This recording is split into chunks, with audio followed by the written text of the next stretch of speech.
T minus 1 minute.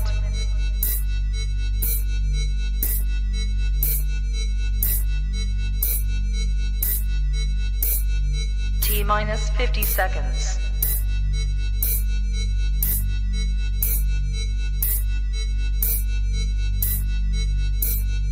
T minus 40 seconds.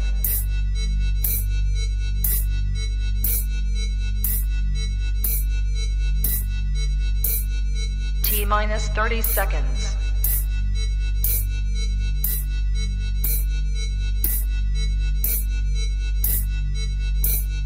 T minus 20 seconds.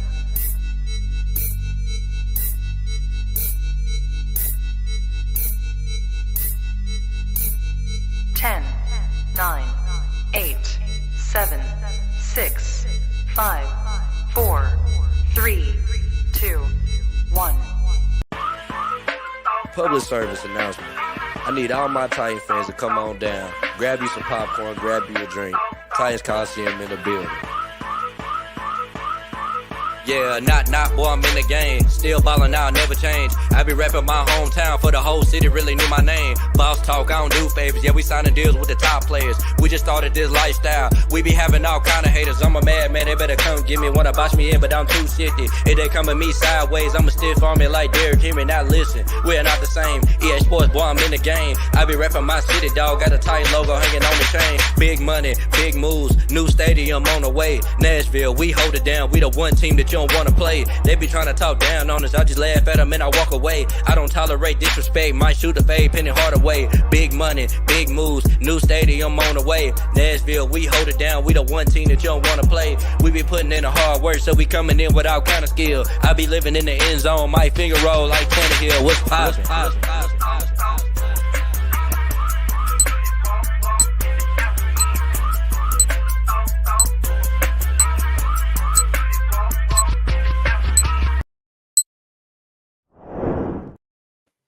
Yes, sir. Welcome to the Titans Colosseum Podcast, man. I'm your host, Marako Tyler. I'm in the building with Leonard Savage Stone and RJ Ellison. Fellas, what's poppin'? What's going on? What's going on? Hey, that's a cool name, man. Savage Stone, man. Hey, man. Oh, throwback. Oh, man. Hey, we in the building, man. Another, great Titans episode, man, with plenty to talk about, man. It just seems like every time, it's weird. Like every time the show ends at the every week, I feel like, okay, next week we probably ain't gonna have too much to talk about this, that, and the other. Boy, I be wrong, bro. It's always something, bro, with these Titans, man. Man, definitely not last season where all we had was D-Hop to talk about. We've definitely been having some activity this off season. We have about 8 D-Hop shows every week. D-Hop, man, we're gonna take a break from D-Hop this week, man. But before we get into everything going on around this team we love, man, gotta introduce our very special guest, man. He don't need no introduction. But goddamn it, he gonna get one just like everybody else who stepped in the building. This man has been holding it down for us since goddamn it. I can't even put no number on how long he been holding it down, man. If you don't know who he is, man, you just all out slow to what's going on around this Titan Nation, man. Y'all give it up for the host of Locked On Titans, Tyler Rowland.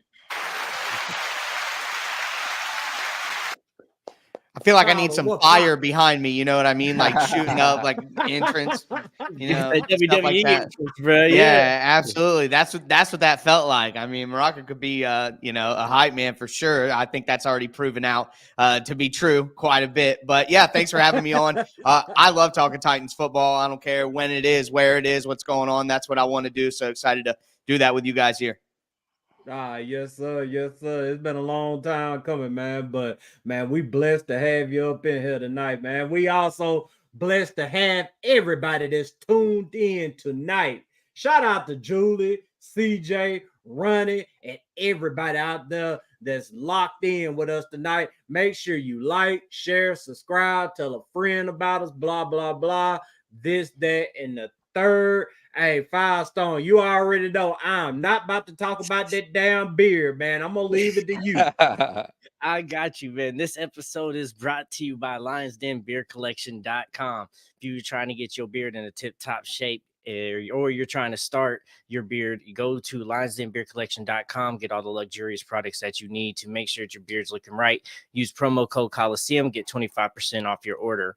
Also, this episode is brought to you by SunnySmilesCoffee.com. Premium freshly roasted coffee. They don't grind or roast your coffee till you make the order. They got several different flavors and different origins, so go check them out. Free shipping on all U.S. orders right now, and that's SunnySmilesCoffee.com. Man, y'all ready to turn up, man? Yes, sir. Man, let's crank this thing up then, man. Like RJ said, man, it's always something with this team, man. And today, oh boy, I tell you, man. The Eagles released Kevin Byard per source. Eagles acquired Kevin Byard from the Titans last October in exchange for a 5th-round pick, a 6th-round pick in the 2024 NFL Draft, along with safety Terrell Edmonds. And at the time, y'all already know what everybody was saying. Oh, Howie does it again. Oh, the Titans got fleeced. They just giving all their good players away. Then the Eagles proceeded to lose. What was it? Like 5 out of their last 6 games in December. Then went on and got the brakes beat off of them in the playoffs by Tampa Bay, which I called that shit. I mean, their Kevin Byard experience definitely didn't go like our Kevin Byard experience. And Tyler, of course, I'm gonna start it off with you, man. Your thoughts on the Eagles releasing Kevin Byard and who got fleeced in this one? Well, I think it's obvious that, Rand Carthon made a good deal. That's all I'll say. It was a good trade for the Titans because the reality is, here's one thing that people aren't realizing. If he didn't trade him to the Eagles, it would be Kevin Byard getting released by the Titans right now. And it would be a sad moment. And it would be, a tough day online. And it wouldn't be fun to see that happen. So it's like you get draft picks and you're not the team that cuts him. It's a total win for Rand Carthon by a couple of different ways to slice it, because the reality is Kevin Byard's just not worth what his price tag would have been. And I hate that. I'm sure you guys have this problem, but I have this problem where it's like, if a player isn't like a Pro Bowler or an all-pro, then he's trash. He's garbage. You know what I mean? There's no in between. It's either he's that level or he's terrible. Kevin Byard may not be, a all-pro, first-team all-pro anymore going forward. But if you get him at the right price, if you get him at a reasonable price, then he can still be a good player. So I think that obviously it makes that trade look excellent, but I'm not saying that Kevin Byard is a scrub. And I think if people act like that just because he got released, it was for money purposes, and he just needs a salary that's more correct for his value right now. And he's still a very good player, and I think a starter in the NFL. So, people need to get off KB. I admit my bias. He's my favorite Titan. Like, I'm a big Kevin Byard fan, but I mean, at the same time, let's be reasonable here. He's not washed. Facts. Go ahead and talk to him, Firestone. Yeah, no, I agree. I mean, when this first happened, bro, we was all heartbroken. Like, man, the mayor of Murfreesboro, we done lost Kevin Byard. It hurt. But when, that's our jobs as fans. We can be emotional about those things, go through the roller coaster of the ride of it. But when you're looking from Rand's standpoint, looking back on it, and you're seeing that, all right, let's weigh this. We still got draft picks out of this. We got some good play out of Terrell Edmonds out of this year. Definitely better play than they got Kevin Byard. And I love Kevin Byard too. But it seemed like Rand won this. There for a little bit, we was like Marako said, Howie did it again. But now we're looking at it, and here he is released. They paid for contract. They taking all that over for us. Like you said, Tyler, we didn't have to release him. You didn't have to look at that. Now, yeah, it looked bad that you trade him, but now you're the guy that traded him to a team, and then that team cut him that same season or the end of that season. So I know KB is going to find another team elsewhere, but this does look better than it did at first when we traded Kevin Byard away. I do wish him the best and everything, but it does look like we won this trade, and we ain't won one of those in a while. So I'm going to take a win where there's a win. Facts. RJ, what's happening? Man, let me go and say that. Are we still questioning Rand Carthon as a GM right now, man? Are we done yet? I mean, come on now. Let's stop questioning the man moves, man. The man knows what he's doing, man. He knows what he's doing, man. And I say this to the Eagle fans because y'all talked a lot of trash, bro. I heard it, bro. I seen it all on Twitter. All we do is just fleece the Titans. We're their farm team. We're this, the that, and the other. Shut your ass up. we're here. We're on our way back to where we're supposed to be, and that's on top of the AFC, man. We're on our way back. And thank you for the picks. We're gonna use them because we got our GM who is known for slaying the lower rounds of the draft, man. If y'all didn't know that, you know what I'm saying. The great Jawan Jennings was found by Rand Carthon. Yeah, people didn't know that. And we're gonna go ahead. We're gonna head on back to where we're supposed to be headed to, and it's to get a Super Bowl ring, man. That's what that's the object of all this. But I will say this though, Kevin Byard, man, my favorite Titan, probably my favorite Titans defender since I've been a fan or whatever. And I hate that he had to be the the sacrificial lamb at all this, man. And he'll always be a Titans legend. He's gonna eventually get his name put on the stadium, man. But yeah, oh yeah, he said they need a contract for them receipts. But yeah, looking forward, man. Like I said it when right before we traded him, man. I said he's not worth that contract. He's like, I love Kevin Byard, but he's $14 million for a safety is way too much, man. That's way too much money unless you're Ed Reed or something, bro. You know what I'm saying? And I saw it when I made the trade. I tried to explain that when it was on here, but everybody was so emotional, about it because he means so much to the Titans.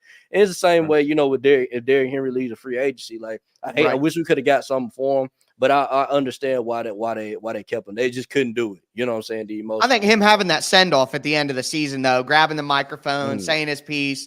I like as much as I try to be like cold, hard value, build the roster, get the picks, but at the same time, moments like that are like good for your franchise and for the long term, and people will remember that. So I'm sure that's something they had to weigh. So it's kind of good that he got that moment. You know what I mean? It just hopefully KB could come back.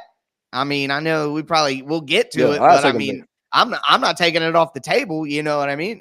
He seems like the type of guy to me that he doesn't like. How Dame Lillard is saying like he's sad basically now in Milwaukee. Like even though he's got a chance to win a title, like some guys just like being where they are and going through it no matter what. And KB seemed like that kind of guy. He didn't go that far to Philadelphia. You can always come home again. Yeah, I agree with that, man. I definitely agree with that.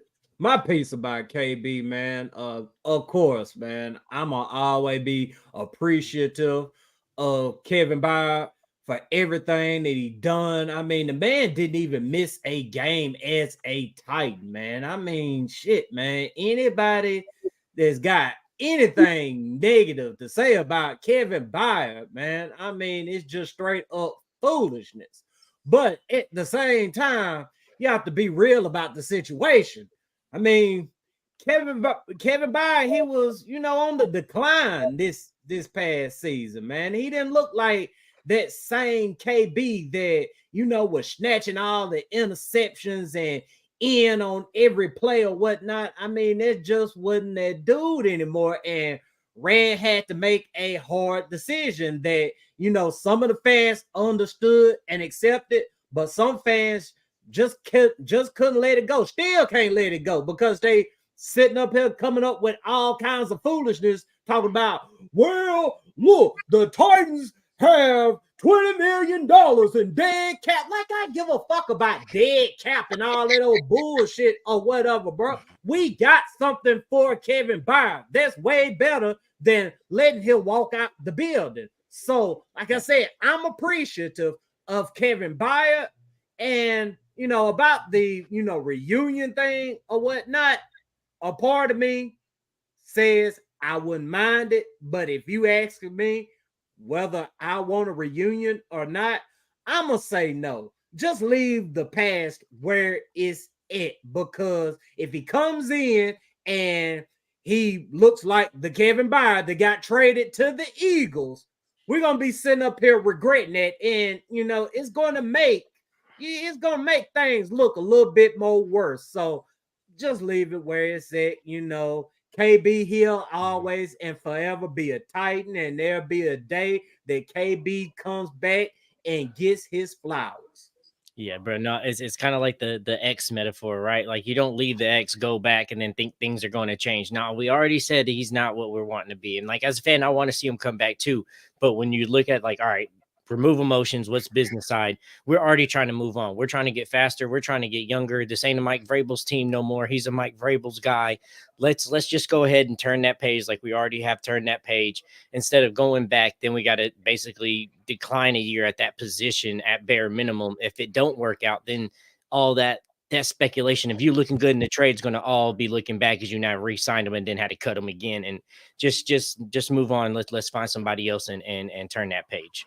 I think this was a setup right here. You guys are talking about we don't need to go back to our exes. We need to move on from the past. You set me up before the show talking about the Drake concert. They're like, oh, yeah, he went to the Drake concert. He wants to get back with his ex. He wants to bring KB back in the fold. You guys putting it all together on me, killing me, man. Killing me. No. Nah, we definitely wouldn't try to do that, man. But man, that's just how I feel about KB, man. I mean, it's fair. Everybody knows the type of fan I am. I mean, I don't just sit up and, just trash every single player. I mean, I try to look at things in the most logical manner possible, even though, in my heart, it may hurt me to say some of these things. But I mean, man, at the end of the day, man, like Firestone said, man, this team has to get younger and faster on offense and defense, which brings me to our next topic, Derrick Henry. As y'all know, Derrick Henry is going to hit free agency, and combine week is going on right now. And Rand Carthon and Brian Callahan, they was asked about Derrick Henry, and they are saying that, the door is always open, a reunion may be possible, all these things. Of course, you are not going to shut the door on a future Hall of Famer, but the energy that they're putting out there, I mean, it seems like Derrick Henry isn't coming back to the Titans. But I'm gonna ask you, Tyler, and people already know how you feel about it because shoot, you've been on plenty of rants about it. I mean, you've been in plenty of Twitter arguments about Derrick Henry, man. But do you feel a Derrick Henry Titans reunion is in the works? No, but they didn't close the door, and I think that's what's most important. I think there's a possibility here, and I think it was smart. They shouldn't go out there and say, oh, well, we love Derrick Henry, we want Derrick back, blah, blah, blah, because that's going to be used against them in negotiations. At the end of the day, the only way that Derrick Henry is coming back is if Derrick Henry goes out there and, if the Ravens are offering, $4.5 million, why wouldn't he come back to the Titans for $4.5 million? If you're going to get paid a substantial different amount of money, I mean, I guess you could say he's going for a championship, but I don't feel like going to Dallas or Baltimore. I don't feel like going anywhere but Kansas City. You could be like, oh, they're going for a championship. No, you're not. Patrick Mahomes is out there. Like, it's just as much risk to be on anybody else's team at this point if you're not on Patrick Mahomes is when it talks about going for a Super Bowl. So I think that I think we'll get to Mike Evans too, I'm sure, but that's the same thing with Mike Evans. It's like, they're saying, hey, you want this amount of money. We're not going to give it to you. Go out there. Go out and see. And when you realize that nobody else is giving you that kind of money either, then come back to us and you might just want to stay home. So while I've been obviously against the move because it's just a philosophical thing for me and the predictability of the offense when he's in the backfield, but if they do really want to bring him back, it's only smart to let him go test the market and be like, see, no one else is going to pay you a substantial more amount either. So then it makes it less disrespectful when they offer him what they want to offer him. You know what I mean? It's just a way to kind of protect the team. And I think that's the smart way to do it. And they're not going to overplay their hand in the media and set the fan expectation up. If they're like, we love Derrick, we want to bring Derrick back, we blah, blah, blah, blah, blah. And then he does decide to go elsewhere, then they'll be like, you didn't make sure that he came back. And I don't want them to overspend on an aging running back, even if it is Derrick Henry and we all love him. Like, it's just not the smart thing to do. So I think that they played it perfectly. Don't overcommit. As Coach Mack always says, keep your powder dry. You know what I mean? And then if he doesn't get the offer he wants in free agency, then your offer to him doesn't seem disrespectful because he knows that that's that's what he's getting. So I just think whether he comes back or whether he doesn't, they played it the right way. Facts. RJ, speak on it. Yeah, I'll say this about Henry. I mean, look, I won't be mad about him coming back. I mean, because he's Derrick Henry, but at the same time, man, like he's going to have to realize when he goes to another team, man, that the role is going to diminish, man. You're not going to be getting 20 to 30 carries to be the team. Now, you may sometimes have to put the team on your back just because you're just the king, bro. You know what I'm saying? You might be hot that day, or that they may not be able to do nothing passing the ball, but they can run the ball. You know what I'm saying? But he's going to have to realize, man, it's not going to be the same when you leave, man. You know what I'm saying? These fans ain't gonna love you like we did. You know, like you can go to Dallas, you can go to Philly, you can go to Baltimore. They're not gonna imagine love if you he like had that Houston game playing for somewhere else where he had 20 touches for 10 yards and he was playing somewhere other than Tennessee. Like, what would they be saying about him in Philly? Look how they treated KB. Yeah, that's what I'm saying. And that's what I'm saying. Like I said, what you don't realize, Derrick Henry, is that we let you get away with a lot of shit out here, bro. That you're not gonna get away with in a big market. You know what I'm saying? Like you're not gonna get away with that in Dallas, man. When you running for 2 yards a carry, man, and then you're not doing nothing on third down. You know what I'm saying? Like, you know, you got to come out the game on third down, man. Like, you know what I'm saying? Like people gonna see, man. Like, okay, he's making us predictable. You know what I'm saying? And he said Henry to the Cowboys, 400 yards and retire. I mean, I don't know. Derrick Henry, I think Derrick Henry is always going to be a good running back, no matter where he goes. But like Tyler Rowland said, man, he's going to make a team very predictable, and they're not gonna like that. You know what I'm saying? So I'll say this, man. If I was Derrick Henry, if they're not giving you no price that you don't like, man, then come back home. You know what I'm saying? Because you're not gonna get loved over there. Yeah, bro. Because like to your point, you saw how much Dallas loved Ezekiel Elliott. But once he started fucking up, how quick was they ready to let Ezekiel Elliott go? So these bigger markets love you when you're doing good, but when you're doing bad, they want you gone. Look at KB. Oh, we got him. Look at AJ Brown. That too. Jalen Hurts for even that market too. So you feel me? Like they don't play. Right. So I agree with Tyler on this. Like I feel like the smartest thing here to do is go test free agency, because we saw last year the running back market get deplenished and all these running backs try to do things in market. So you know the running back market is fluctuating. It's a little unstable right now. You don't know really what it is. So why would you, if you just sat down with Derrick Henry at this point and it's you and Derrick Henry, you're basically just bidding against yourself. You don't even know what the true market is. Let him go out there, get some offers. All right, what do you got at the table? What's this? Okay, if it's fair, all right, we can offer you that too. Now it's a debate of, do you want to come and play and finish your career out where you said you want to do for your time?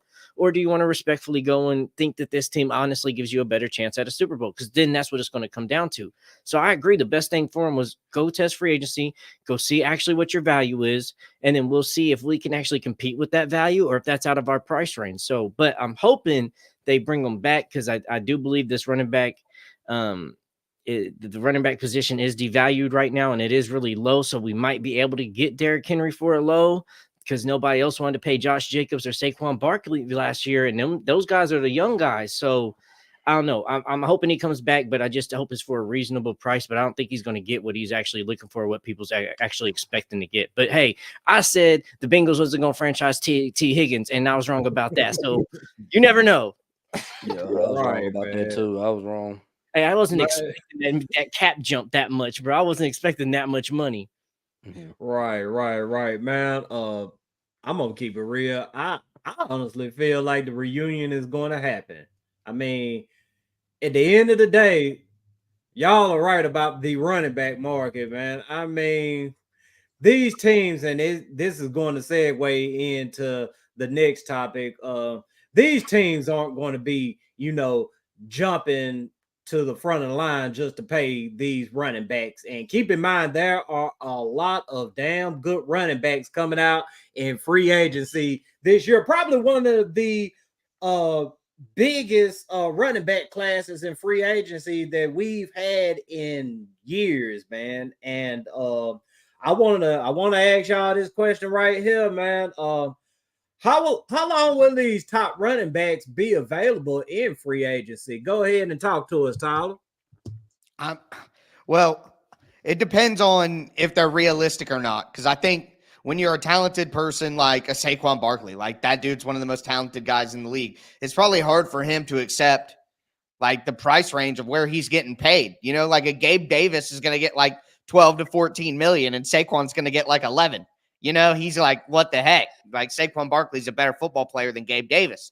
But that's just the way that it is. So, yeah, when I look at, you got Saquon, Josh Jacobs, Tony Pollard, Austin Eckler out there as well. I mean, there's so many different options that when you have that much supply, the demand will go down. It's just natural. So when you have that many good running backs out there, you're not as desperate to pay one of them. There's not as much of a fight for the top guy because the options right underneath are still good. And even if we get down past that first tier to Devin Singletary and DeAndre Swift and Zach Moss and guys like that, like there are so many decent running backs. And I think the secret is out here that really it's about your offensive line. If you have a good, like in 2021, Derrick Henry got hurt halfway through the season and the Titans ran for just as many yards after he got hurt as they did before because their offensive line was pushing people around.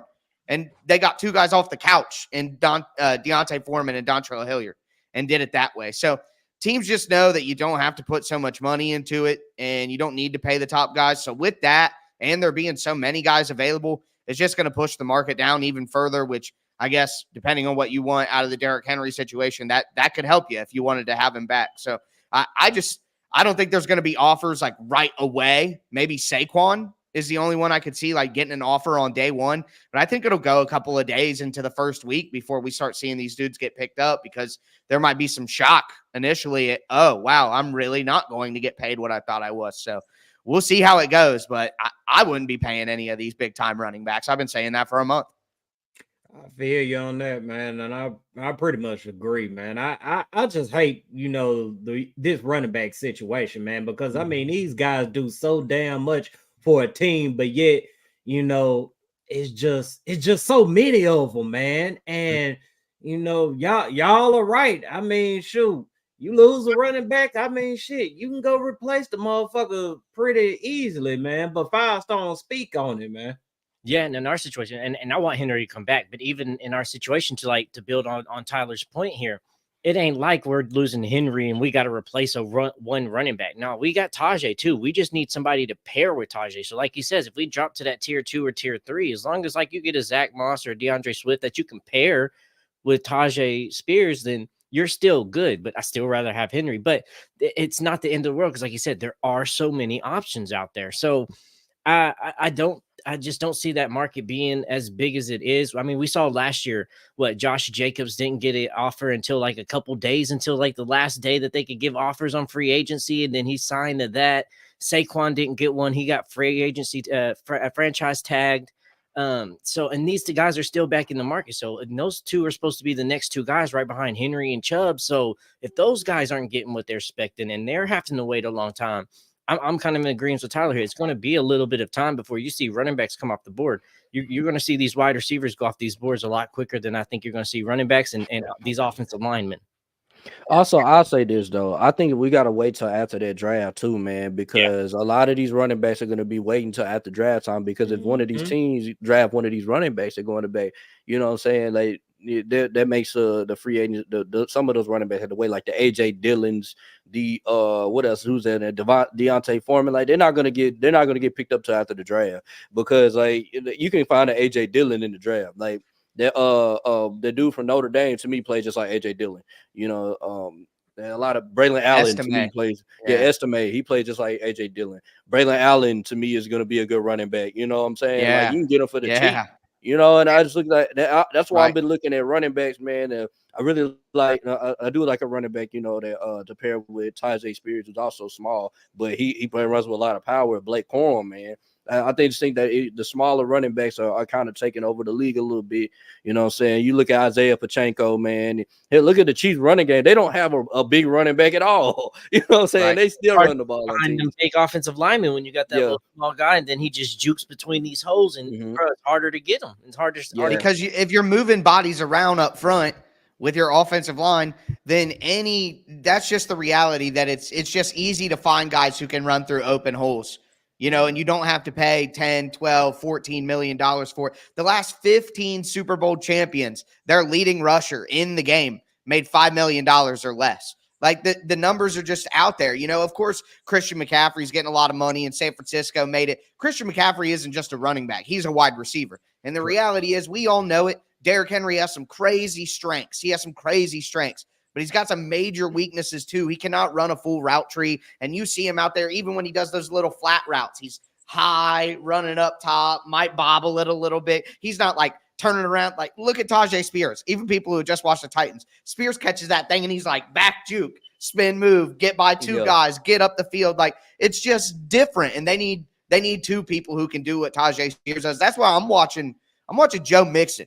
If Mixon gets cut, I don't think he's getting Pollard, Austin Eckler, Saquon, Josh Jacobs. He's not up there with those guys. I think he's going to get one less. And if the market is depressed, like what we're talking about, and you get Joe Mixon for $4 million on a 1-year deal, I think you do that. I think that would be smart too, because he can kind of do a little bit of everything. Yeah, would pair good with Tajay. So, but I mean, you could wait till the draft too. I agree. Guys like A.J. Dillon and Gus Edwards and, people like that might still be available afterwards. But it's just interesting. They can go in a bunch of different ways, and I wouldn't be mad about what they decide to do. There's a lot of ways to do it, and I think that's part of the problem for running backs getting paid.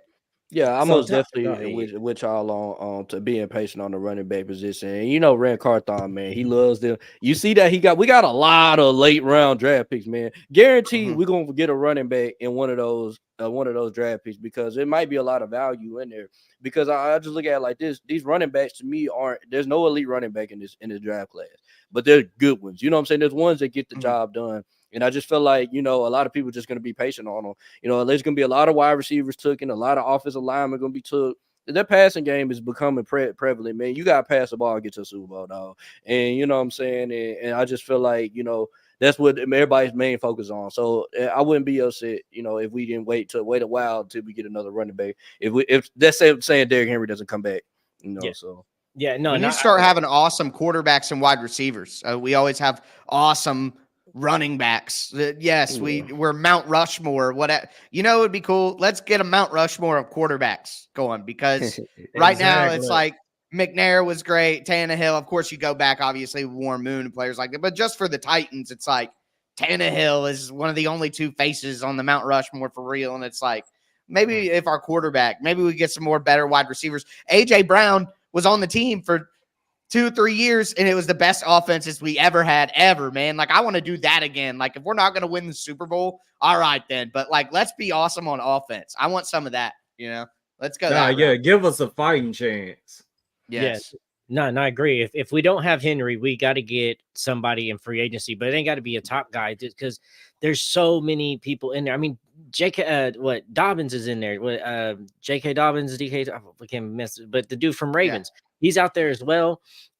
So there's a lot of dudes you can get in there to pair with Tajay and still be good, but you kind of want somebody, I would think, with experience. We're going to already kind of have young teams. We got D-Hop in there. We're going to have a young QB. If Henry don't come back, you got Tajay that's young. The tight end room is young. There's a lot of pieces that is young on that offense. You want at least another veteran presence in there outside of D-Hop. So Joe Mixon would be perfect. Plus, I'm from Oklahoma. I'm an OU fan. I'm going to let my OU bias show. And let Joe Mixon come. Plus, Joe Mixon's career has always been 1-2 punch. It's always been him and Bernard, always. Even at OU, it was that. Then he went to Cincy, and they was that too. So he knows how to run that system of share with the back and do his role and do that role very well. Real quick, before we change courses here, man, y'all make sure when y'all on Facebook, make sure that you go and join the Titans Army community, because, man, they gonna keep it funky with you in there, man. I mean, these guys over here, man, they know everything it is to know about the Titans. I mean, you can come in there, speak your mind freely. Any foolishness, they're going to take care of it for you. So y'all make sure y'all go over to the Titans Army community on Facebook and join that group, man. But yeah, we're going to change courses from the running back conversation, and we're going to move along to, and we kind of, already started talking about Combine Week, but we're going to get to some meat and potatoes here.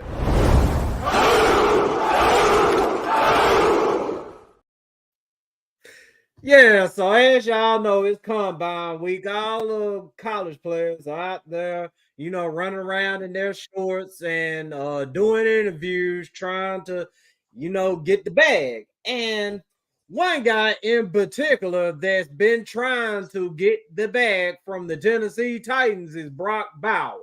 Brock Bowers was at the combine this week, name dropping the Titans again. And here's what he had to say. Yeah, I met with the Titans, and it went good. I thought. I mean, it's a lot of moving around and a lot of seem like repetitive stuff. So I mean, just answering those core questions and watching film and kind of just letting them know about my football knowledge. I mean, I just kind of mentioned it like as a cool place to live, like Nashville, Tennessee, would be cool. Yeah. Man, that man just wants some money out of the Titans, man. He don't really want to be a Titan, man. He don't bleed two-tone blue like we do, man. And I know some of y'all hate to hear that shit, but it is what it is, man.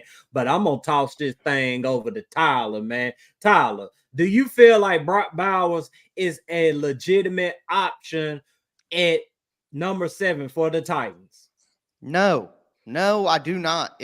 I'm sorry. It doesn't make any sense. Listen, I would compare it to like the Lions last year. If you have a good offensive line, you got a number 1 wide receiver, you got a quarterback in place, you got some stuff, then you could pick a tight end. Like you could, like think about the Bills with Dalton Kincaid in the first round. Like they got a good team. They can go out and add that luxury tight end. A great tight end, and picking a tight end early is like a sports car. The Titans don't need a sports car right now. They need a very solid 4-door to get them down the road and get them started on their journey. Like the wide receiver position and the offensive line position, think about it like this. I think it was Daniel Jeremiah that put this out. So a first-round player like that high is going to make like $7-8 million a season. The top tight ends in the NFL are making, $15-16 million. The top wide receivers are making $26-27 million. So if you hit on a player at tight end in the first 10 picks of the draft, you're only saving like $8 million. If you hit on a top 10 wide receiver in the first 10 picks of the draft, well, now you're saving like $20 million a year on their contract. So if you look at it from the value standpoint there, it's like it already doesn't make sense. And then for me personally, I think that Brock Bowers is going to be a good player.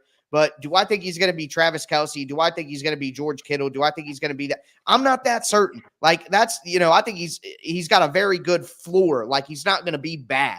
He's going to be a good player. You know what I mean? But I don't know if he's going to be elite. And I don't know if he's going to be elite immediately in the NFL. I'm not taking a tight end at 7, especially when you have an Ola Fashanu, you have a Malik Neighbors, a Rome Odunze. Like there's no way I can take the guy over those. Just like look at the athletes that you could get in Neighbors and Odunze and Fashanu, and then look at Brock Bowers. I can't do that. I can't pass on those guys with the positional value, the financial aspect I mentioned, him as a prospect compared to them. There's just too many pieces of evidence for me personally for me to ever be on board with taking Brock Bowers at 7. There's no way that the draft can fall realistically where I would be like, yep, pick him. There's no way. Yeah. Now, RJ, I'm gonna go ahead and let RJ take this one since he okay. Since No. The residential Brock Bowers defender. He knows him very well from he knows. Your turn, RJ. We're gonna throw it back at Firestone. RJ now, man. We're gonna throw it back at him, man. Speak your but mind. You know him very well from those and it may battles not with be the Bulldogs. I'll say this though. Look, I'm actually gonna agree with Tyler Rowland, man. I'm calling the BS just like Marako's calling it. I'm gonna call it. There's a certain team, and I'm gonna agree. Like I said, I'm gonna piggyback on what Tyler Rowland said, man. He said that tight end should go to a team where they had a quarterback in place, their left tackle, their receiver. And there's a team that's in front of us that has that. And if you don't know, if you want to just Google Brock Bowers and see where he's from what, California? You know what I'm saying? I think he's trying to scare a team, man. And I think that team he's trying to scare is the Los Angeles Chargers, man. He's gonna keep yelling Tennessee Titans so he can get the Los Angeles Chargers to draft him. I think he knows, man. You know what I'm saying? I hope so. Somebody just said it. Hey, yeah.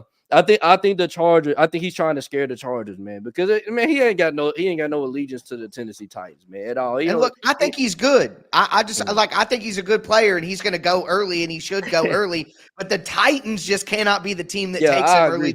They are not in a position to do that. So it sounds like I'm hating on Brock Bowers, and I guess I am just a little bit, but it's not over the top. Like, I still think he deserves to go in the top 15 picks. It just can't. The Titans aren't the team that's set up to take him. Like, it just. I agree with that. I agree with like that. Jahmyr Gibbs. I 100% agree with Gibbs. Like, the Titans couldn't pick Jahmyr Gibbs last year. Like, there's no way that you could do that. You know what I mean? So yeah, that's what I mean. And I'll say this though.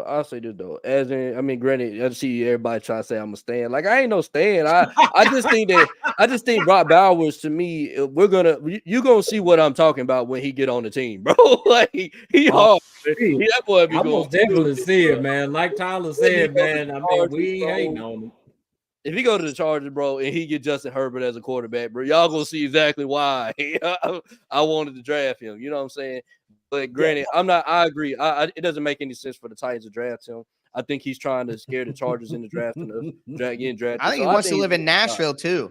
Everybody makes it like he wants to play for the Titans. Every answer he's ever given about it, he's like, Nashville seems like a cool place to live. He doesn't say like anything about like the Titans, you know. He's just like, yeah, it'd be cool to live in Nashville. I went to Georgia and his agent is telling him to say that. I feel like his agent is telling him to say that. He's like, he got man, a girlfriend in Tennessee somewhere, man. So he might be out here chasing ass. Yeah, you're probably right. He's saying that, man, just so the Chargers can get him, man. I feel like it, man. But I don't know if we're gonna say this later in the show, but I do believe that the Titans are tricking all of us. They're also playing some bullshit too. If y'all ain't picked on the Titans, they yelling playmakers, guys that score touch, but they finna go left tackle, bro. Yeah, they're going left tackle in the first round. They want to make it look like we finna get Malik Neighbors, Romo, Doozy, and we're gonna get Joe out. What? I'm calling it now. I think they got a plan, man. But go ahead and talk to him, 5-star. No, so I can't do the Brock Bowers at 7, like Tyler's saying. He's a good player. Like, if we had everything else intact, that's cool. But also, to a point too, I want to remind people, we've drafted a tight end for the past 2 years in a row. We're gonna go 3. Like, we've drafted a QB 2 years in a row and a tight end 2 years in a row. You tell me we're gonna keep repeating this again? Like, we got Chig. Let's develop him. We got Josh Riley. Chig cook. 6'6", 6'7". That's a hell of a target. Let's figure out how to develop that. That's a wingspan out of this world that we can use. So I think we just got to develop our tight ends. We got to go get some playmakers. We got to go do something at that 7. I'm not sold that we got to go tackle at 7 because there are other guys we could go in the later rounds. We have Bill Callahan now. You could develop people. You need more of a star player and a game changer and a generational talent at a skill position more than you need at the offensive line. You just need an offensive lineman that can do their job. And I think we can get a guy like that in the second round, where if Marvin Harrison drops to us at 7, especially with some of his antics lately. Dude been on some bullshit. He been on some real Antonio Brown. Come on now. We gotta keep it real, man. Dude acting like a real diva out here. The first 16 do not need to touch him at all. Bro, you know, every great wide receiver and a Hall of Fame wide receiver usually is a damn diva. Ain't T.O. a diva? Ain't Chad Ochocinco We need more divas. I'm standing on the table. AJ Brown a diva. I'm sorry. Marvin Harrison Jr. is too. Why does everybody got to be a lunch pail, hard working? No, I want some more Donna shades on in the team picture. Like, I want more of that. Can we get some more?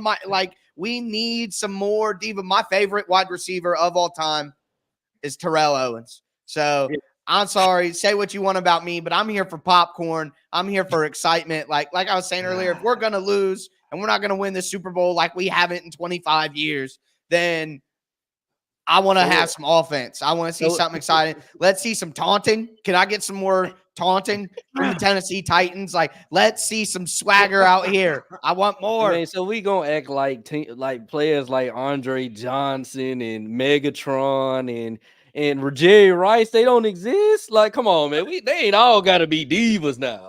Jerry Rice, Marvin Harrison Jr. is definitely a diva. Marvin Harrison, the senior wasn't a diva though. Like, I worry too. It's He's a different incredible generation, man. You know these Gen X kids, man. They something serious. He deserves it. you can count guys that aren't divas that are great wide receivers on one hand. Larry Fitzgerald, Andre Johnson, you maybe name a few more, but you can't, bro. If I don't see a diva in a wide receiver, I'm usually like, he ain't got it. He ain't got, bro. Justin Jefferson is a diva. Jamar Chase is a diva. Tyreek Hill is a diva. Jalen Waddle is a diva. I want that in my wide receiver. We'll deal with them antics. Just perform on Sunday and Thursdays and Mondays when it's game day, and go do your shit. Bro, that's why it didn't matter. Bro, you kick him out of practice, he goes in the garage and start bench pressing in the driveway. Like, I'm still working on myself. Shows up to game on Sunday, balls out. I don't give a damn, bro. Just show up and play. So Firestone. Yeah, have your barber in the locker room. So where you got us going in the first round, Firestone? Where bro, you at? I still pitch. Okay, I still pitch this. If Marvin Harrison's there at 4, you call up the Cardinals and say, "Hey, man, we got Traylon Burks in the number 7 pick. What? How can we make this work?" And you get rid of Traylon. You go ahead, let him have new. You sell them on like, hey, it was a Vrabel thing. Y'all can look. He's young. He's under rookie contract. You got a year option on him.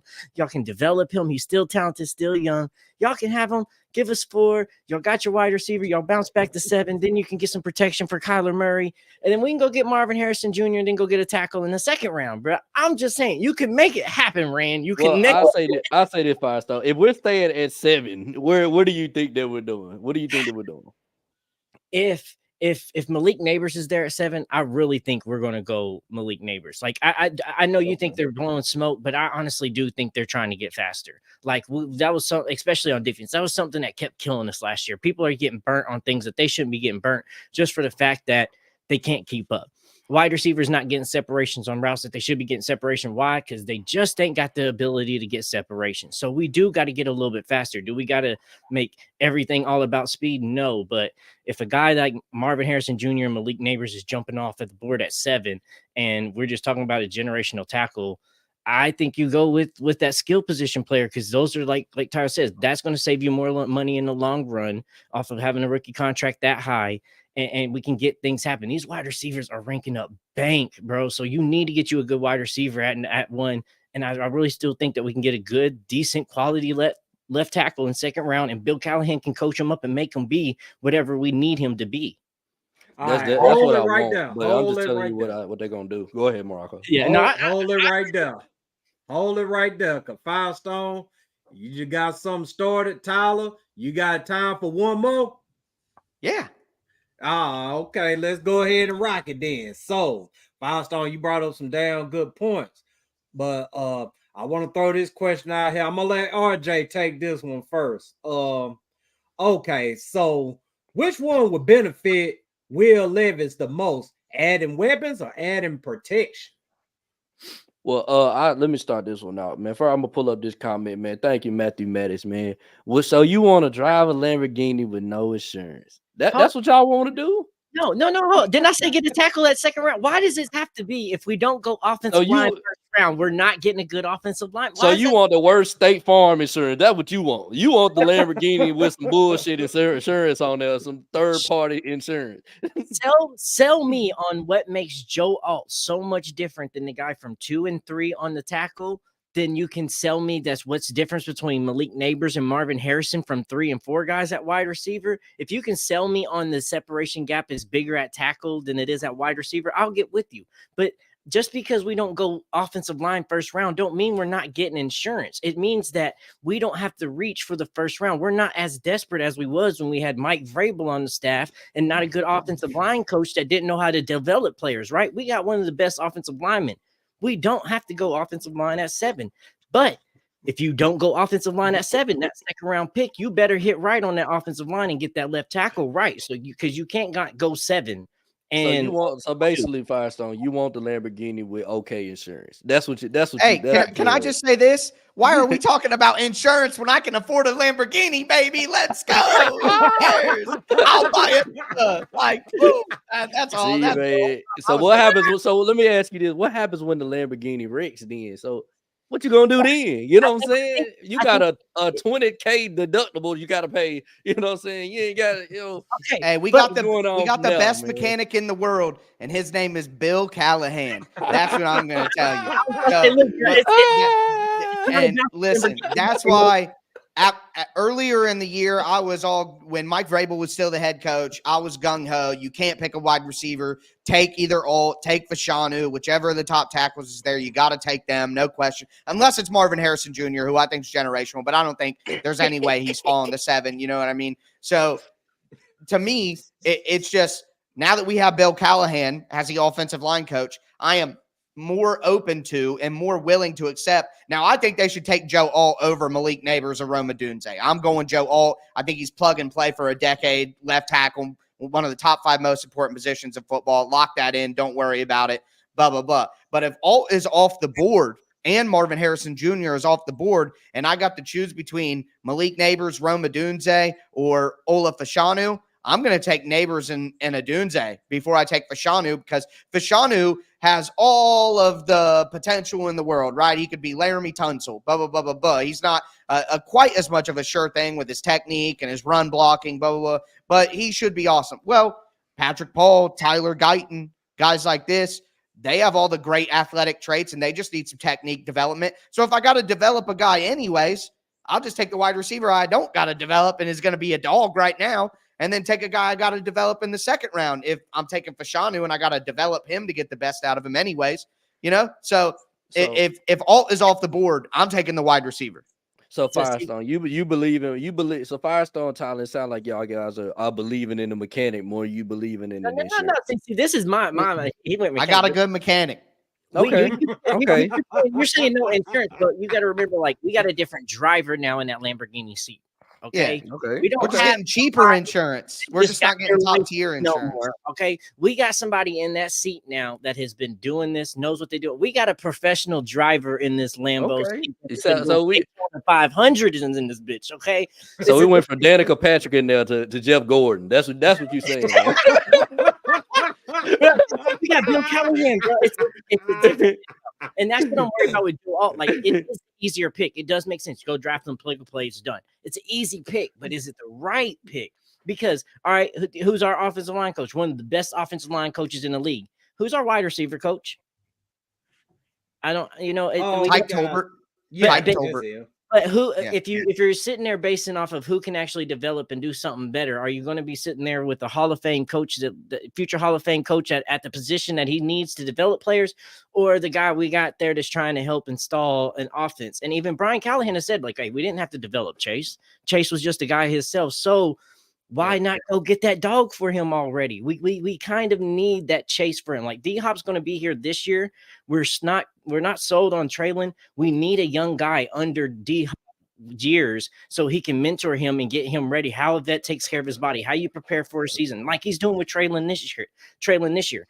You need to have some more young guys that's going to be here and be the future of this franchise under D-Hop's mentorship while we got him for one more year.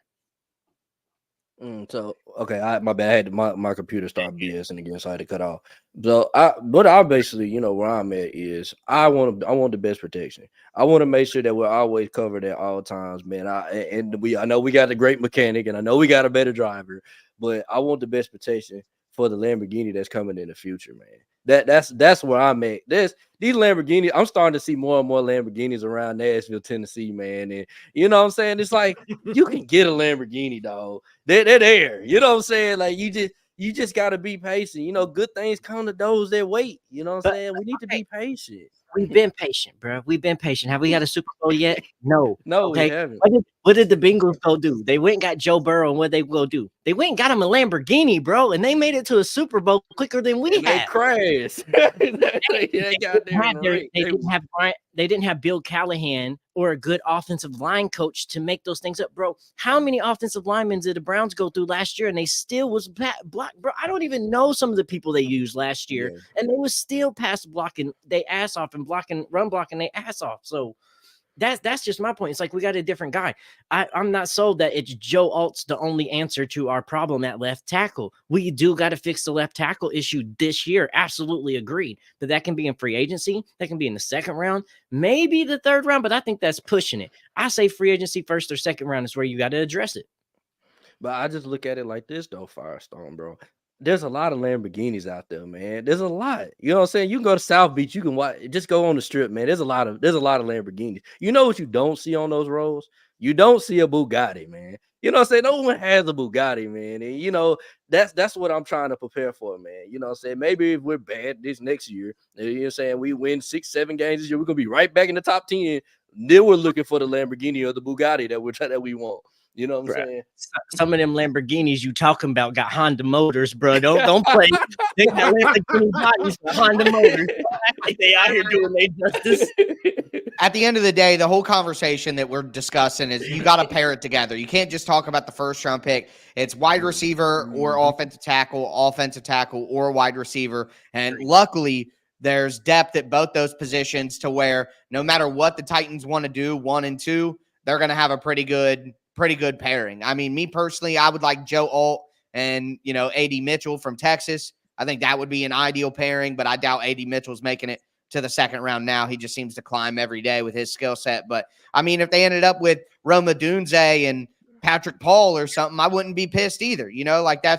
I feel like you can win with that too. So, really, it's just there are different ways to do it, and I think the Bengals and the Lions prove that there are different ways to do it. Like, the Bengals in 2 years had as much success as the Titans have had in 25 with the way that they did it. And people act like taking Jamar Chase was a failure. It's like, yeah, Burrow's gotten banged up, but like they did that in 2 years. It took us 25 to do that. Like, so I think they can win doing it either way. So it's just about what way is the best way based on how the picks go. And sadly, we can't know until April, whatever.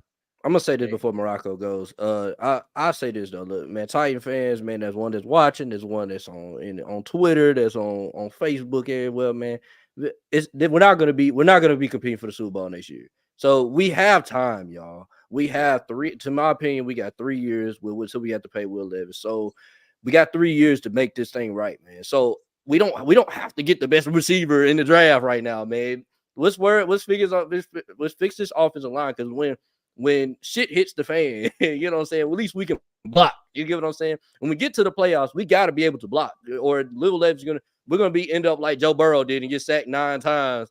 And I mean, granted, they won because Tannehill turned it over a lot. They didn't win because of that offense. They won because of Tannehill. This is my point. This is not to cut you off. My bad. But this is why I push wide receivers so much. D-Hop's gone next year. So we don't have a mentorship for wide receiver. Bill Callahan is here for years. And like you said, this ain't going to be a 1-year thing. So you're going to have time for Bill to build somebody. Now, that's not the idea. I'm not saying for a slow build. But if you get a second rounder that is good and then can, like, by year 2 and 3 be just as good as Joe Alt, then I think we have that more possibility. I just think we got to get somebody there in the wide receiver room that is under D-Hop's mentorship that's actually going to stick around, because we're not sure Traylon's going to stick around. And then D-Hop's going to be gone next year, and we're going to have no veteran presence in that locker room that's going to be able to show these young wide receivers how to take care of your body, how to prepare, what you need to be doing, how to stay focused, how to get better, all this other stuff that they need to know. We got to have that veteran presence in the wide receiver room. So I'm going to say this, and then I'm going to let Tyler get on up out of here. Hey, now, everybody, y'all just heard the conversation. You either want that Lamborghini or you want that good-ass insurance. I'm not going to be mad with either one of those. What's going to piss me off? If you go out there and draft Brock Bowers, and then you're going to be sitting in the second round having to pick between okay insurance and you're going to be picking between okay insurance and, I give it a Mercedes Benz or whatever, because it is some guys in the second round that I do like. So you're going to be picking between good, okay insurance or a Mercedes Benz or whatever.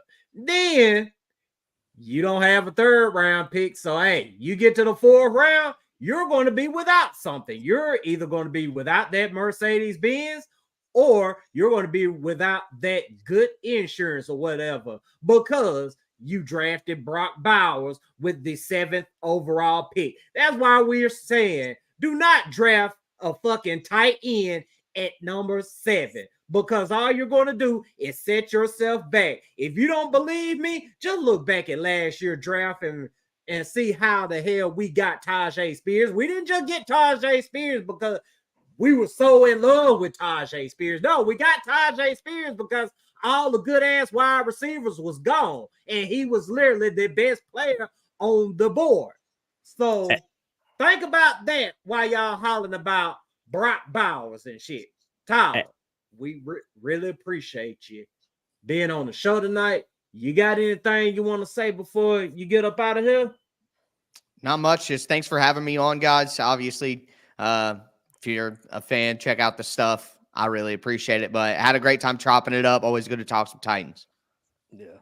Absolutely. Facts. Y'all make sure y'all go follow Tyler if y'all ain't already following him. Man, he gonna hit you with them podcasts every single day of the week. I mean, this man been grinding for so freaking long, man. And we really appreciate you coming on the show, Tyler.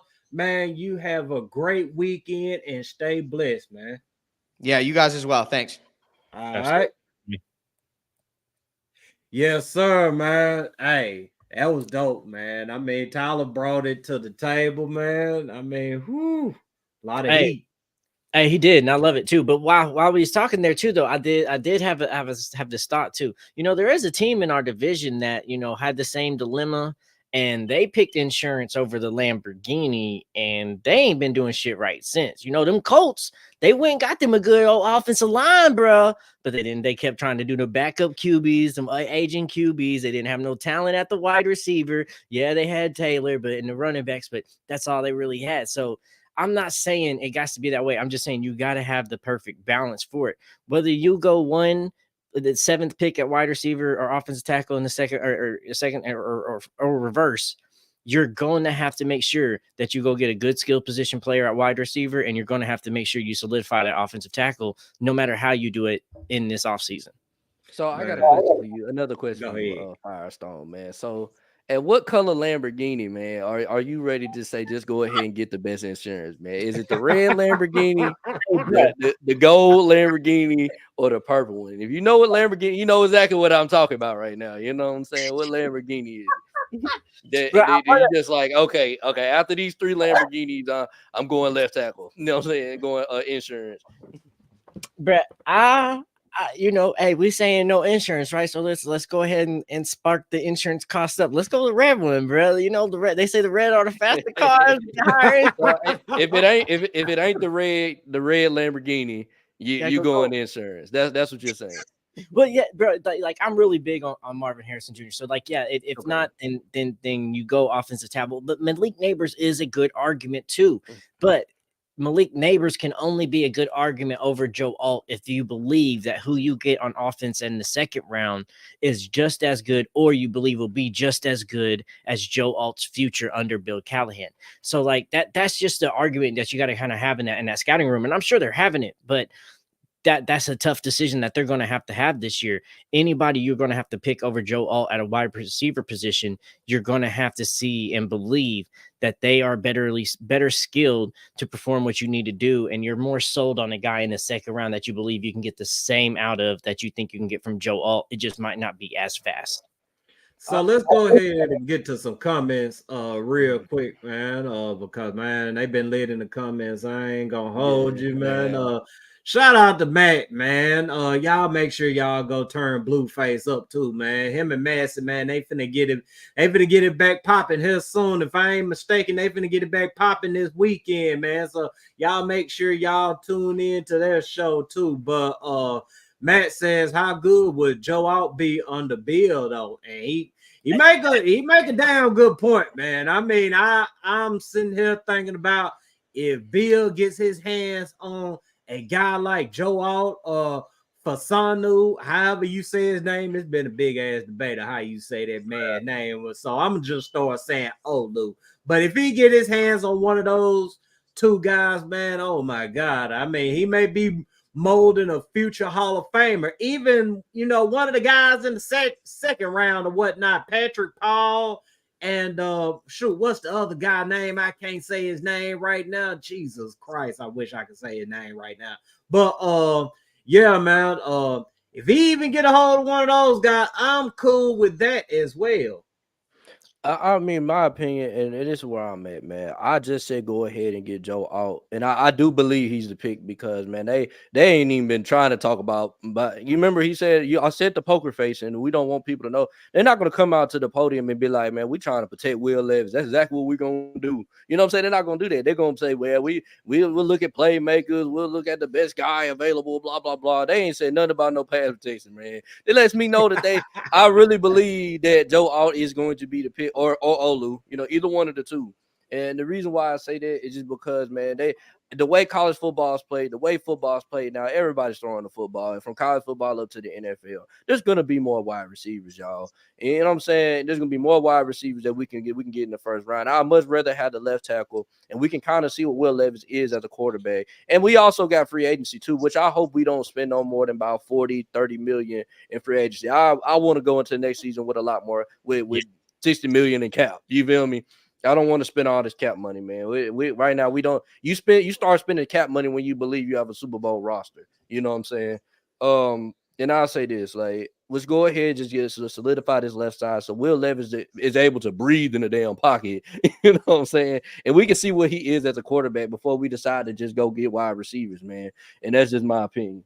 See, I kind of feel like Bill is the smoke screen because everybody's like, oh, Bills, yeah, they got him. They gotta go offensive line. They gotta go Joe Alt. They're going to but bro, if you know that, all right, we might not go offensive line first round. We might go skill position.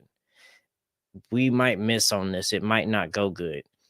Let's at least get us a coach that can maybe deal with this stuff, make our bad offensive line look a little bit better just in case if we don't do it. You know what I'm saying? Like if we're going to go this route and we're going to kind of skimp on it and try to get somebody in the second round on offense and we're going or in the second round and we're going to go offense in the first round with that 7th overall, it would make sense to at least have a damn good coach that can put some shit together and hold the shit together in the meantime. Because, like, it is Brian Callahan. He's going to have a spread vertical type offense, bro. He's going to need some people that can go out and run routes and go do shit. We don't have a wide receiver room. What? D-Hop, Traylon, Phillips? I mean, who else is there? Ain't nobody else there. So we got to do something. I'll say this though, Firestone. A lot of our wide receiver, we kind of really don't know we have a wide receiver because our quarterback gets sacked a lot, bro. So it's like some of these plays, these wide receivers could be getting wide, butt naked open. You know what I'm saying? Will Levis don't have time to throw it to him.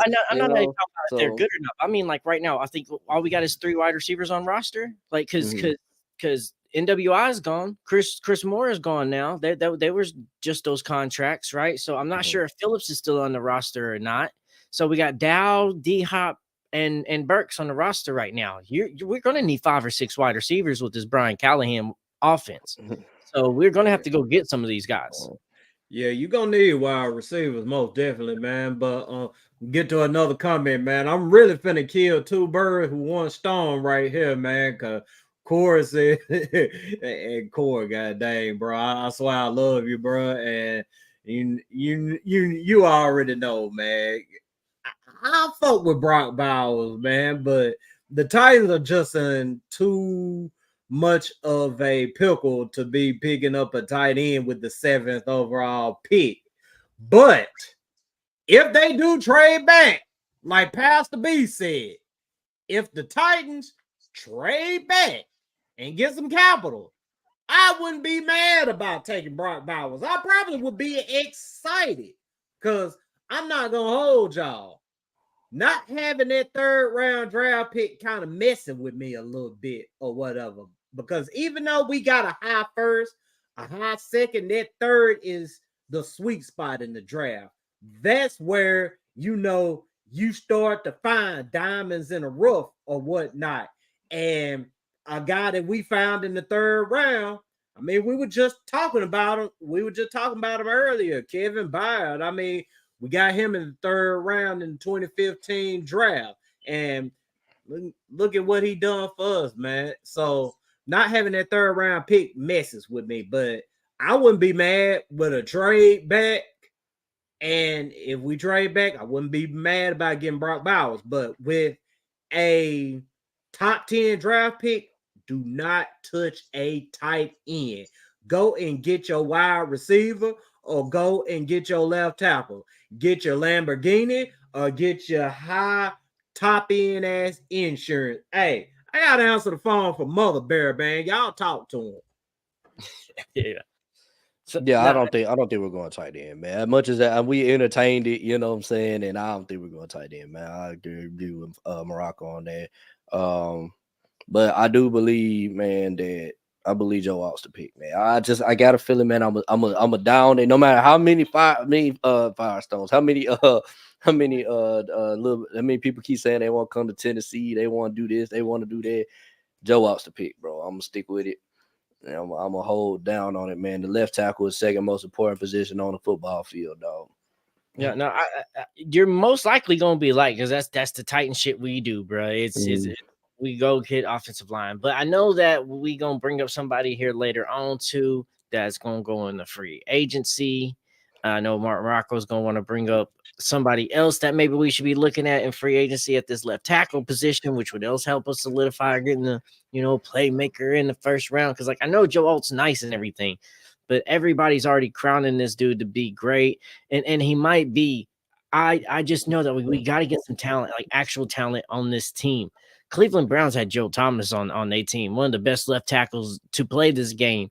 Didn't do shit because they couldn't ever figure out how to get skill positions around. So I just don't want to get caught in that trend because the Titans do seem to constantly go offensive line in this first round, and yet we don't have an offensive line that lasts 10 plus years. So I'm tired of that trend. So I get it if we go Joe Alt, and I'm not going to be upset because I know that's a safe, good pick, but I'm just tired of seeing the same thing over and over again. And I want to see some actual dogs and some talent on this team, and they stick the fuck around so we can actually have somebody to cheer for and believe in and have some confidence in this team rather than new faces to learn every single damn year. And I'll say this though, the best thing that the Titans could do this offseason and during this combine and I think the quarterbacks are going to be coming here soon. I don't know what day they're going to be throwing, but we better pray that JJ McCarthy has the best day ever because if he go up them draft boards, bro, I'm gonna be happy. All them quarterbacks need to ball out. Even that pretty fingernail motherfucker need to ball the fuck out. I'm praying to God JJ McCarthy goes stupid. Michael Penix go out there and he's freaking slinging that mug. Even Bo Nix, goddamn it, Bo Nix. Yeah, I hope they out there slinging it. Herbert, man. Something, bro. I know I've been watching the combine for the past couple of days, and I've known something because like we all did defense now. Defensive line was the first day, and then linebackers. They was doing DBs today. Something I've been noticing though a lot in these drills this year. Excuse me. Is that, man, these dudes on defense this year, these D linemen, linebackers, and these DBs, bro, their footing and their planning ain't the same. These dudes are slipping and falling all over this field, left and right, every time, just doing simple drills left and right, and doing W drills, slipping, falling constantly. And I'm like, I don't like seeing that because if you're slipping and falling on this turf, it might be the turf, but guess what? Majority of the NFL has this same damn turf that's in this Colts stadium. If y'all can't keep your damn feet underneath y'all and plant with confidence and get your hips and get some explosion through the ground, and you're always constantly scared of getting slipped and on the turf, that's how people get open. That's how a couple of steps turns into a couple of yards and turns into a touchdown on a pass when people get separation on a yak on you. So, man, they are – I don't know what's going on this year, but it don't seem like a lot of people can keep their damn feeding underneath them in the combine on this defensive class, and that got me a little bit worried. There are some guys that get there and they plant with confidence and they're moving, their hips looking good, they got some good explosion coming out, but majority of these dudes, bro, they ain't got the footwork for me, and it's a little alarming. They're running fast. These D lines are running faster than I've ever seen, but they don't have the footwork when it's on the field to actually put the foot in the ground, make a stop, and then make a move. Yeah, man, that's something I most definitely got to check for, man. I honestly haven't had a chance to sit down and, check these guys out. But the Titans, I mean, their day is, I think, when do the wide receivers and offensive linemen do their drills? Tomorrow, Sunday, which day? I think it's wide receivers running back tomorrow, and then I think it's offensive linemen on Saturday, I believe. Let me get the schedule. I don't want to tell y'all wrong, but I know offensive linemen's usually the last. Yeah, yeah, those days we most definitely got to be locked in. But another offensive lineman that I really wanted to talk to Tyler about this because, as y'all know, Tyler breaks down film as well. But I feel like we can talk about it too. Hell, Mekhi Becton, man, because his name got thrown around yesterday, and they mentioned that he may be on the Titans' radar. And I'm gonna just read this right here. So Wednesday, I mentioned, and this comes from Tony Pauline from Sportskeeda. On Wednesday, I mentioned that the 2020 first round pick, Mekhi Becton, is not expected to re-sign with the New York Jets. As mentioned in an article 2 weeks ago, the offensive tackle saw his play regress last season under Jets offensive line coach Keith Carter, who we all know as the former offensive lineman coach for the Titans, after showing a lot of promise at the start of 2023. So where could Becton end up? And they go on to bring up the Atlanta Falcons and the Tennessee Titans. And I'll throw my 2 cents out there about Mekhi Becton. I mean, I won't say that, he's a bad player or anything like that. I mean, shit. The tape on this dude, I mean, shoot, man. I mean, it's really all over the place, but it ain't near as bad as the tape we seen on Dennis Daly and Andre Dillard and probably some more Titans offensive linemen. So you know how everybody amongst our fan base loves to say, well, he's better than the guy the Titans got right now. Well, I'm going to use that same shit against y'all and he's better than the guy that the Titans got right now. But the Titans don't need to be playing around with Mekhi Becton for the simple fact that we've been down this road before. I mean, you going to get what you paid for. And even though we got Paul Callahan in here, who's a damn good offensive line coach, you don't want to take no chances with a guy who done shown you, he can get his ass whooped on any given day of the week. Now, keep in mind, this guy got some damn good tape out there. Y'all should go back and see what the fuck he done to the Eagles when the Jets played the Eagles this past season. I mean, true, they were throwing all kinds of shit at him. All he was doing was sticking his hands out there, pushing them to the ground. I'm talking about some damn good motherfuckers at that. He had a good game against Tampa Bay as well. I don't know if that was a preseason game or a real game, but he got some good tape out there. Then there's the tape against Myles Garrett and the Browns, to where Myles Garrett, I mean, shit, it's fucking Myles Garrett. I mean, he's going to make a lot of dudes look bad, but it didn't look like Andre Dillard out that motherfucker. He had a couple of, good plays against Myles Garrett, but it wasn't fucking following Myles Garrett all over the damn line or whatever, getting a penalty because, goddamn it, y'all trying to motion with this motherfucker like he's a wide receiver. Nah. Mekhi Becton tape isn't that right there. But like I said, the Titans, they don't need to play around with this because they got too much invested in Will Levis to be playing around. And Will Levis is, I'm not going to throw no injury prone label on the guy, but he done shown you. He done got banged up early in his career. So the last thing you want to do is throw another banged up motherfucker out there to protect him. Yeah, no, I got to go watch some of his tape. Like I got to see more. I wasn't paying no honest attention to him before all this was going on. It does catch my eye because, like, hey, from former first round pick, it's the Jets. Jets always suck. It's former Titans offensive line coach. Our offensive lines coaches have sucked. We do have Bill Callahan. So if you do bring him in, this is not a guy I would say you bring in free agency and then you don't have to draft the left tackle. I would say this is a guy you would bring in for competition and possibility.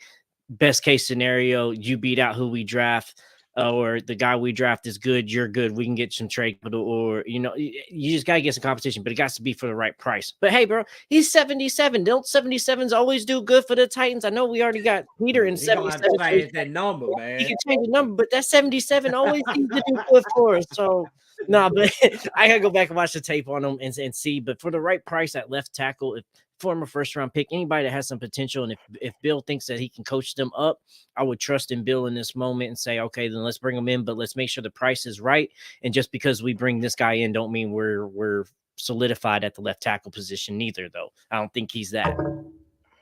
Yeah, I think that's a damn good take, man. And that's something, I actually said to myself last night when I was watching them or whatever. I said the Titans shouldn't be playing around with this dude. But just in case they do, they absolutely need to draft an offensive lineman with their first overall pick, whether their first round pick or their second round pick. They cannot play around and put all their eggs in the basket of Mekhi Becton or anybody on Mekhi Becton's level in free agency. Yeah, I'll say this, man. Look, man, stop trying to skip the rebuild, bro. It's gonna happen, bro.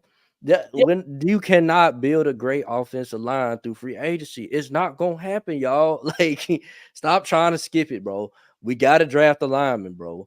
And then, I mean, granted, like, we've been on this Lamborghini conversation, but the best wide receiver in the draft last year was in the 5th round.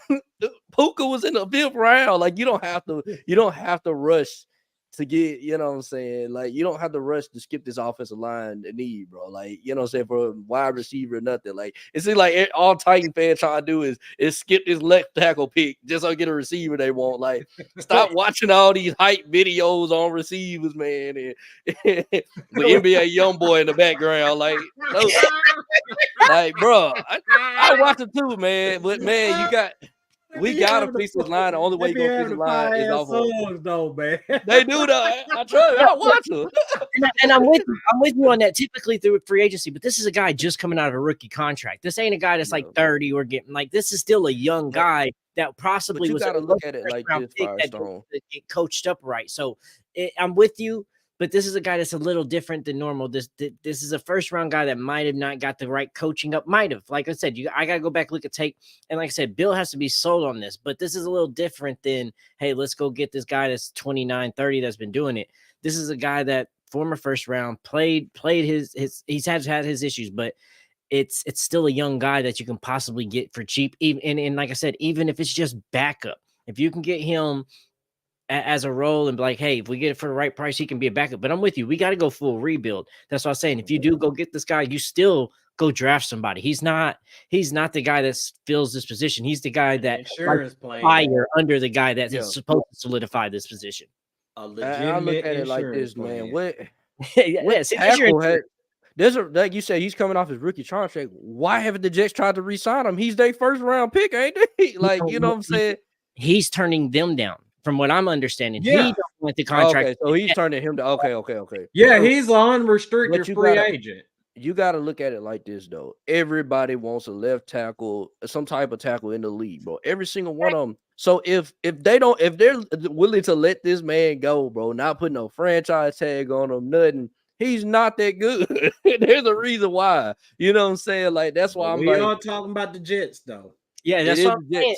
It's I'm not gonna fall for that bullshit, bro, because you know what I'm saying. Like, this is the offensive line. Like, everybody knows how to coach that. You know what I'm saying? I'm just saying, if you have been blocking for Zach Wilson for the past couple of years, wouldn't you get tired of that shit too? Wouldn't you want to be like, I'm going to another team? I'm tired of this. He said that's I get it. We do need play. I'm not denying that we don't need playmakers, but we need to block so we can throw it to the playmakers, bro. If I have to watch us get sacked 7 times in a game again, bro, I might pull my hair out, bro. Like, like I agree, we need playmakers, but at the same time, though, like, bro, like Stop trying to skip the rebuild, bro. We got to build this team correct. I don't want to get to the playoffs and lose the first, second round because we got a bunch of free agents. You know what I'm saying? Now we picking 25th in the draft. Like, no, bro. I ain't saying we're going to get there the first time I get to the Super Bowl. I want this team to be built for the future so we can keep getting to the playoffs until we finally get to the Super Bowl and win that mug, bro. You gotta be built for years. You get what I'm saying? Not just for one season. All right. Okay. Well, I'm gonna pull a Marako on you. All right. I'm gonna flip your own words back on you. Trust in Ram, bro. Didn't he do good? I trust him.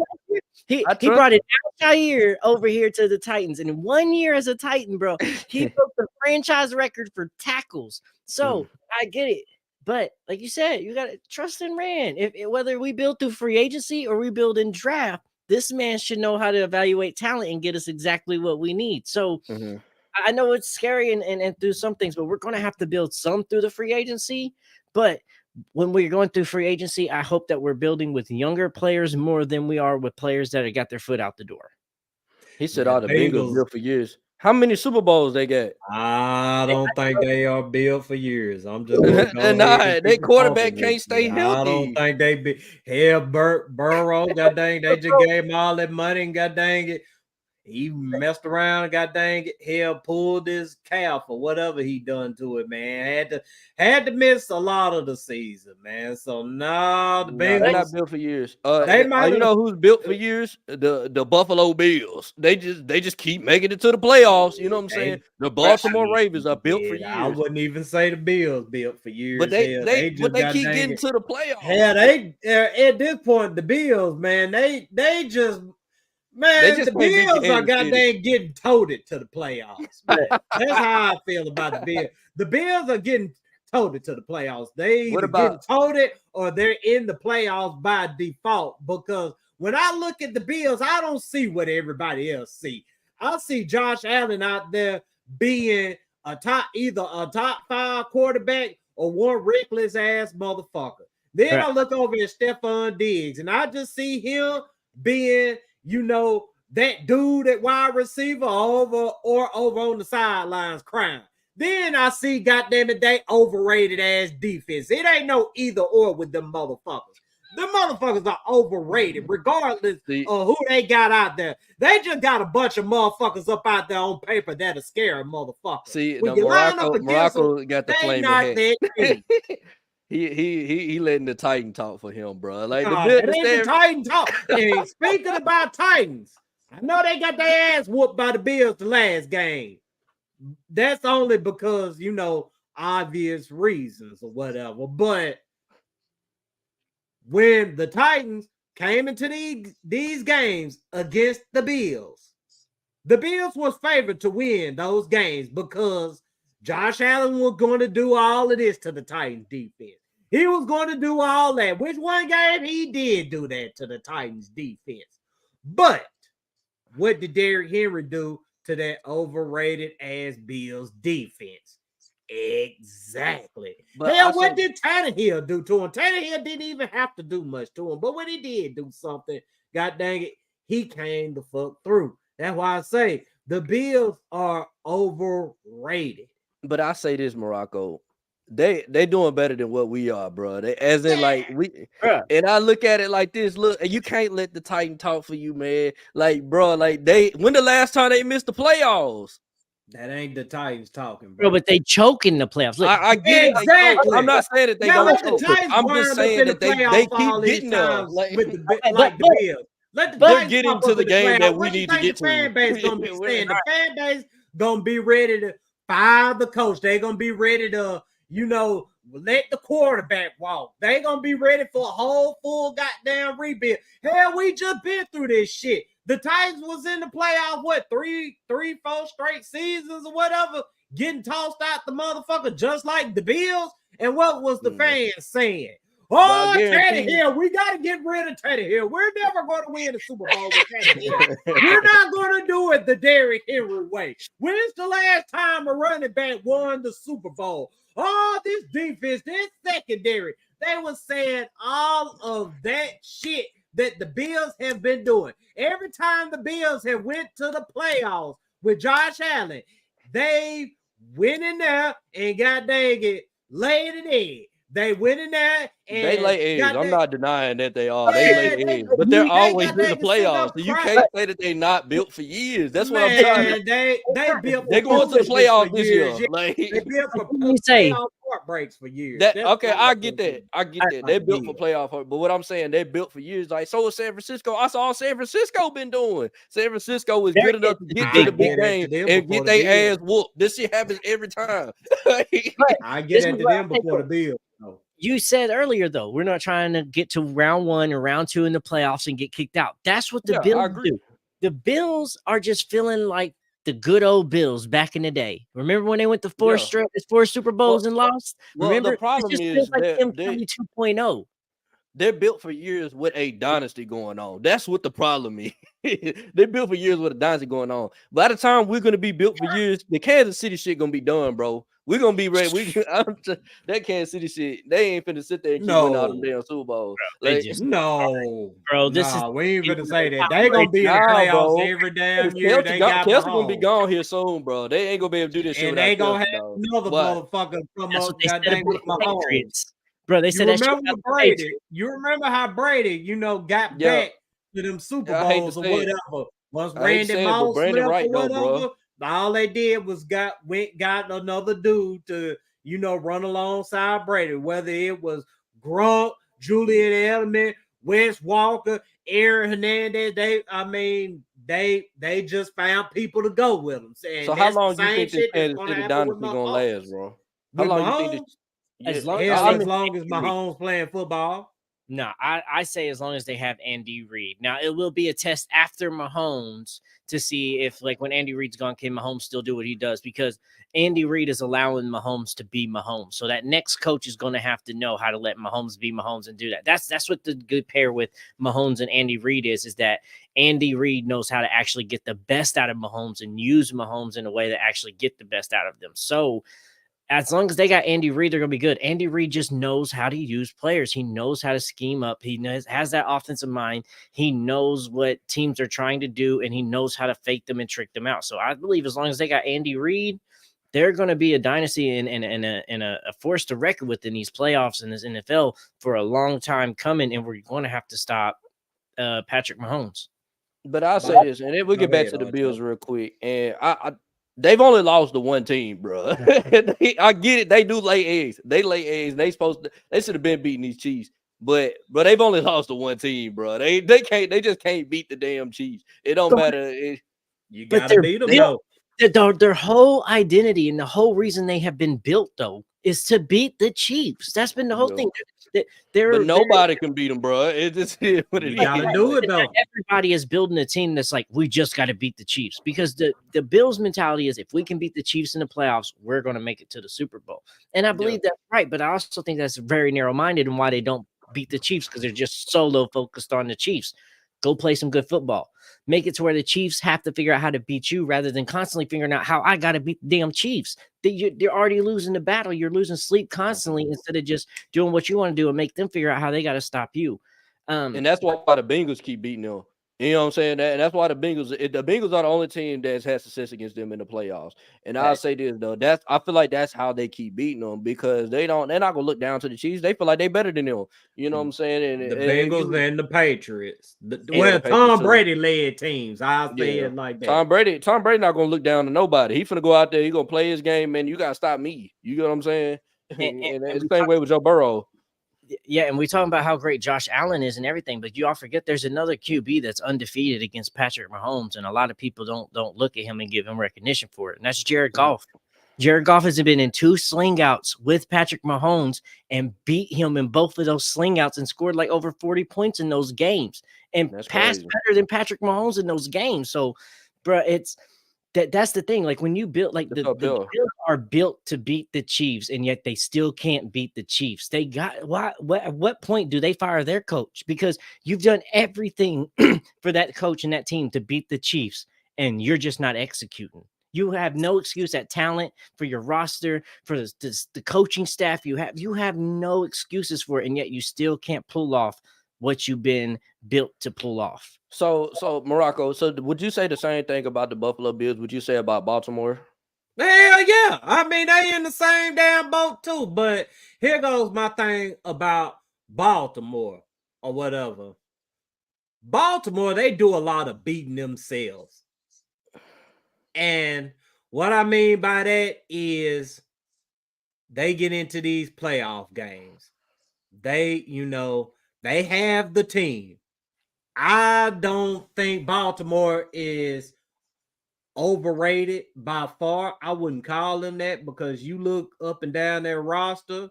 I mean, they got dudes, man. And those dudes are who they are on the field. But when they get into these playoff games, it's like they go away from whatever got them to that point. It's easy to break their will. Yes.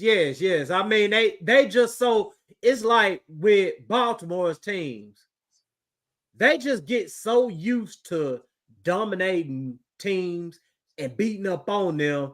It's almost like they go into these playoff games expecting to do teams like that. No, it's the playoffs. You get the best of the best.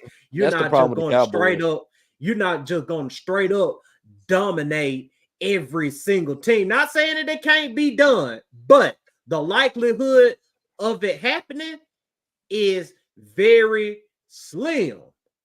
And I just can't put they in the same boat as the Bills, but I see Lamar in Baltimore winning the Super Bowl.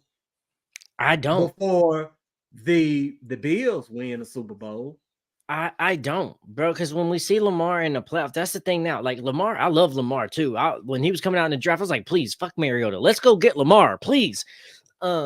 I love him, but the thing that's constantly showing up is that he doesn't show up in the playoffs. He don't play. He looks like a completely different Lamar in the playoffs, and not in a good way. Not in the way that you want to see a different type of player. You don't really see the dog come out in him. You really don't see the fight in him, especially this year, bro. When I was looking at him this year in the playoffs and they're playing and things ain't happening, he's looking at, bro, he kind of looked like Mariota out there with his attitudes. Like, oh, it's okay. We'll get it next time, guys. And it's like, that's not the attitude you can have in playoffs. That's not the attitude that's going to win a Super Bowl. I just didn't see that dog in that fight in him. And Lamar is a hell of a fucking talent. He can run, he can throw, he can do it all.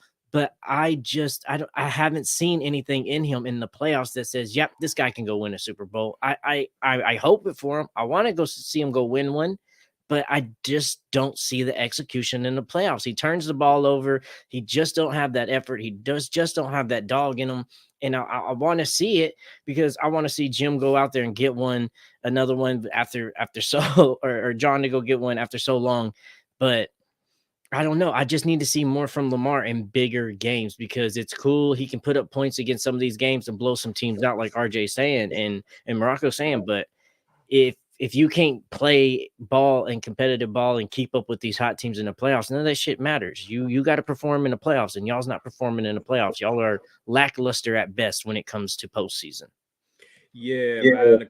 In the comments, man, I mean, they bringing up a lot of damn good points. I mean, coaching is a thing because, and I'm thinking back to the playoff game this season against the Chiefs. I mean, sure, Lamar has been throwing the ball better this season. He won the MVP this year, not because of his legs. He won it because what he done with his arm.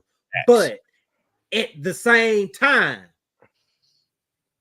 he's a two-time MVP because of what he done with his arms and what he does with his legs. That's how he won the first one. He won the first one running, and he didn't lose that ability to run while he was producing in the pass game. So, with opportunities out there to run Lamar, this is the time. Okay, Lamar, I know this is how we got here, but you go and do your thing. We know what you can do. You go out there and do your thing. No matter if it's throwing the ball or throwing the ball or running the ball. You go out there and do your thing. No, they want to stick to the pass game. They wanted to go out there and prove a point or whatever, a point that didn't need to be proved at all. Yeah, that's my thing with Baltimore. Yeah, and you said, oh, my bad. You said Lamar has how many MVPs? 2. Yes, 2. How do you have more MVPs than playoff wins? It's crazy. Regular season. That's the big question mark. You got 2 MVPs and you're 1-3 in the playoffs. Mahomes has more Super Bowls than you have playoff wins, bruh. You got to step up. You got to do better. All that talent, all that athleticism, that shit looking nice. But when it comes down to these big games and these big moments, you're not there. And that's the biggest question. You out here making all this money. You made your free agency tour last year, and you're like, I'm going to make all these teams regret passing on me, and I'm going to go win Baltimore Super Bowl. Well, bro, you ain't been able to win playoff games. Yeah. So time to step up, bro, because you're doing good in season, but this postseason is subpar. Yeah. He said that KC was definitely spying him. Man, people been spying Lamar Jackson his whole career. Yeah, Lamar had a chance to win in that game. Like, I was sitting up there watching that game, like, bro, just take off. I mean, you gonna get 5 yards at least. I mean, they can sit up there and look at him all they want to, but can you stop him when he gets going? That's the question. Yeah, and I look at it like this. The teams that we've been talking about, man, I just feel like they've been built for years. Yes, they haven't won anything, but they're constantly in the playoffs year in and year out. And that's what we're trying to get to. You know what I'm saying? I get it. Kansas City has a dynasty. They got all Super Bowls right now. But if you're always constantly in the playoffs, sooner or later, man, you might get lucky one day and get a Super Bowl. You know what I'm saying? I think the Cowboys are built for years. They've been there. When the last time the Cowboys been to the Super Bowl? I mean, it was a playoff. You know what I'm saying? The 49ers. You look at hell, even Green Bay, shit, they keep making it to the playoffs. They're always in the playoffs. You know what I'm saying? Baltimore, Buffalo. And I see your point, but the thing with me, and I think me and Marako's pushback here is that it's cool to be built for years, but we want to be built for a Super Bowl. All those teams have been built for years, but they ain't doing shit in postseason. It's constantly Kansas City and whoever the fuck else. And see whoever come out the NFC. Yeah, so it's like I want to be built for a Super Bowl. A lot of teams are built for years, and that's cool. Yeah, let's get to the playoffs. We've been doing that. How many? We went to the playoffs 4 straight years, and then we just missed these past 2 years. So we've been getting to the playoffs.